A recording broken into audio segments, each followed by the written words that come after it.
Appropriate force کے استعمال کا تذکرہ کروں، اور دوسری جانب ہمارے کچھ دوستوں نے نیریٹو کے حوالے سے بھی اس پہ بات کی، تو اس پہ بھی کوشش کروں گا چند جملے عرض کرنے کی۔ جناب چیئرمین، ٹیررزم ایک نان سٹیٹ ایکٹرز کے تحت ایک نان سٹیٹ وارفیئر کا حصہ ہے۔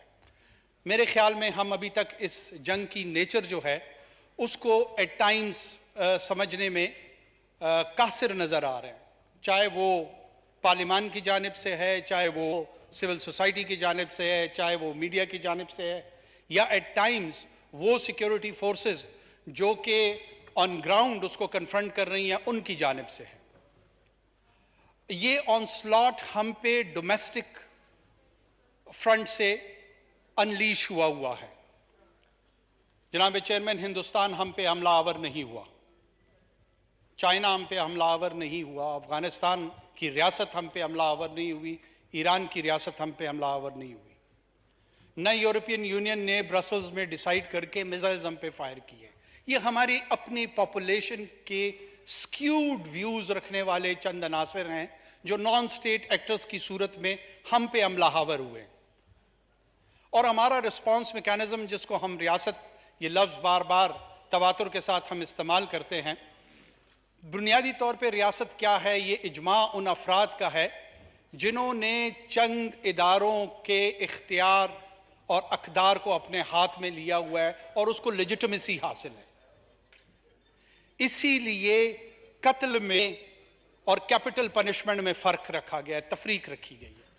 جو کیپٹل پنشمنٹ ہے وہ ریاست کے بہاف پہ ایک ڈیو پروسیس کے تحت اس کو ایگزیکیوٹ کیا جاتا ہے،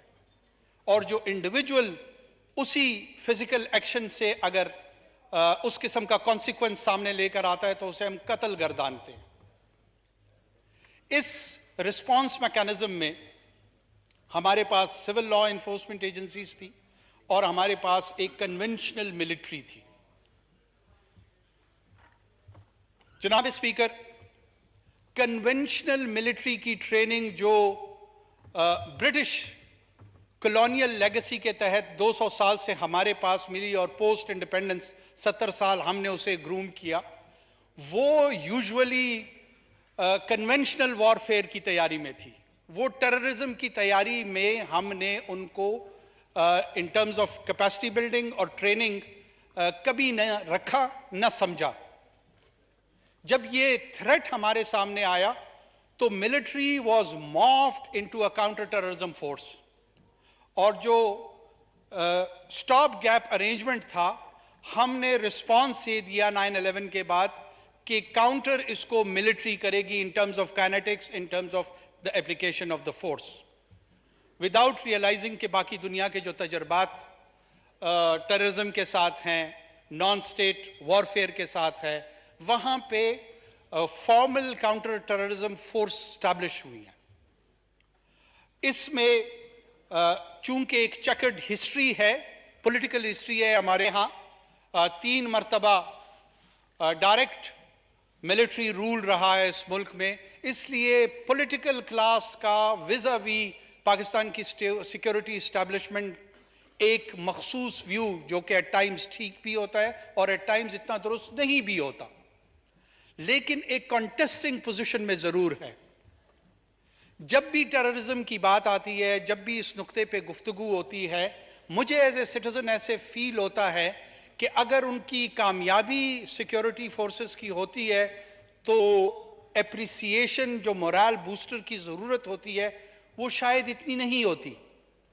اور ہم ایک دوسرے کے دھاک میں بیٹھے ہوتے ہیں جیسے دشمن کے صفوں میں ہوں، اور جو ہی ان کے ہاں کوئی کمی، کوئی ڈیفیشنسی جو کہ ہر جنگ کا حصہ ہوتا ہے، وہ اگر سامنے آئے، ایگزبٹ ہو، تو وی گلاٹ اوور دیٹ۔ ہم اسے کنسٹرکٹیو انگیجمنٹ کی بجائے، کنسٹرکٹیو کرٹیسزم کی بجائے ایٹ ٹائمز ہم اس سے انگریزی میں گلاٹ اوور ہی کہتے ہیں، اور مستفید تو خیر اس کی اردو نہیں ہوگی، لیکن ایک روحانی مسرت اس سے حاصل کرتے ہیں۔ یہ روحانی مسرت ہمیں مسئلے کے حل کی طرف نہیں لے جا رہی، یہ وقتی طور پہ باعث اطمینان تو ہو سکتا ہے، باعث حل نہیں ہے۔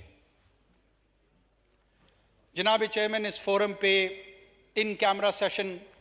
کی بھی بات کچھ دوستوں نے، ہمارے سینئرز نے رکھی، ضرور ہونی چاہیے، تمام لوگوں کو بلانا چاہیے، لیکن یہ پریکٹس بھی کوئی نوویلٹی نہیں رکھتی ہے، یہ کوئی انوکھی بات نہیں ہے۔ یہ ماضی میں ان 2 دہائیوں میں کئی مرتبہ اس ایوان کے سامنے، اس معزز ایوان کے سامنے اس طرح کی بریفنگز ہوئی ہیں۔ میری اپنی ناچیز رائے یہ ہے کہ انوویٹو انداز میں امیجنیٹو اپلیکیشن کے تحت اب اوپن مائنڈ کے ساتھ اس گفتگو کو کرنے کا وقت آ گیا ہے۔ کیا ملٹری کاؤنٹر ٹیررزم فورس کے طور پہ ہم نے اس کو اپلائی کرنا ہے اور مزید اس کا استعمال کرنا ہے؟ ایسے دورانیے میں اگر کوئی ایکسٹرنل ملٹری ایڈونچر ہوتا ہے ہمارے ایسٹرن سائڈ سے یا کسی اور طرف سے، ایسٹرن سائڈ سے زیادہ اس کی پریزمپشن ہوتی ہے، تو ایسی صورتحال میں ہم کیا کریں گے؟ اس وقت جس ٹو فرنٹ ڈاکٹرائن سے ہم ڈرتے ہیں، کہیں ایسا نہ ہو کہ ہمارا ڈومیسٹک فرنٹ ہی سیکنڈ فرنٹ ثابت نہ ہو۔ میں اس کی سینسٹیوٹی کو مد نظر رکھتے ہوئے اس کو بہت زیادہ مفصل انداز میں بات نہیں کرنا چاہ رہا، لیکن اتنا اشارہ ضرور دوں گا کہ اس پہ کنسٹرکٹیو ڈیبیٹ کی اور کنسٹرکٹیو ڈائیلاگ کی اشد ضرورت ہے۔ دوسری جانب جو دوسرا امپورٹنٹ نوانس میں سمجھتا ہوں یا شیڈ سمجھتا ہوں، وہ نیریٹو کے حوالے سے ہے۔ ہمارے کچھ دوستوں نے کل یہ کہا کہ جو مذہب کے ریپریزنٹیٹیو ہیں، جو نیریٹو مدارس میں پڑھایا جاتا ہے، بتایا جاتا ہے، وہ ریڈیکلائزیشن اور ایکسٹریمزم کو کاؤنٹر کرنے کے لیے شاید کافی نہیں ہے۔ جناب speaker, we need to delve in, ہمیں ڈگنگ کرنی پڑے گی اور اس مسئلے کی جو ڈائسیکشن ہے وہ آبجیکٹیولی کرنی پڑے گی۔ آپ کی توجہ چاہتا ہوں جناب اسپیکر۔ نیریٹو جتنا ایٹ لیسٹ ٹیررزم ہمارے ہاں یا وائلنس کو ہم فیس کر رہے ہیں، یہ ملٹی فیسڈ وائلنس ہے۔ میرے صوبے میں ایتھنک انسپائرڈ وائلنس موجود ہے، جس میں کسی ایک مخصوص قوم کو بنیاد بنا کر اس کی بنیاد پہ ایک مسلح تحریک اور جدوجہد کی جاتی ہے، اور باقی ماندہ پاکستان میں مذہب کی بنیاد پہ وائلنس کو پرپیٹریٹ کیا جاتا ہے۔ میں دونوں کی کاؤنٹر نیریٹو پہ ضرور بات کرنا چاہوں گا۔ یہ حقیقت اپنی جگہ پر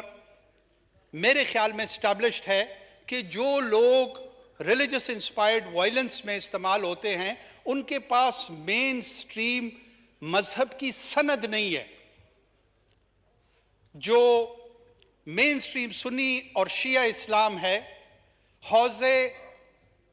حوزہ نجف جو کہ اہل تشیع میں روحانی طور پر سب سے سپیریئر اسپریچول سٹیٹس رکھتا ہے۔ آیت اللہ سیستانی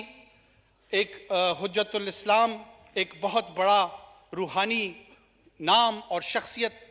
اہل تشیع کے ہاں، اور ان کا جو میں سمجھتا ہوں احترام ہے، وہ اہل سنت کے ہاں بھی بہت زیادہ ہے۔ کہیں پر خراج یا خارجیوں کی یا اس ریڈیکلائزیشن کی سند یا فتویٰ یا لیگل اوپینین ان کی جانب سے نہیں آئی۔ اہل سنت میں چاہے اہل دیوبند ہوں، چاہے اہل بریلی ہوں،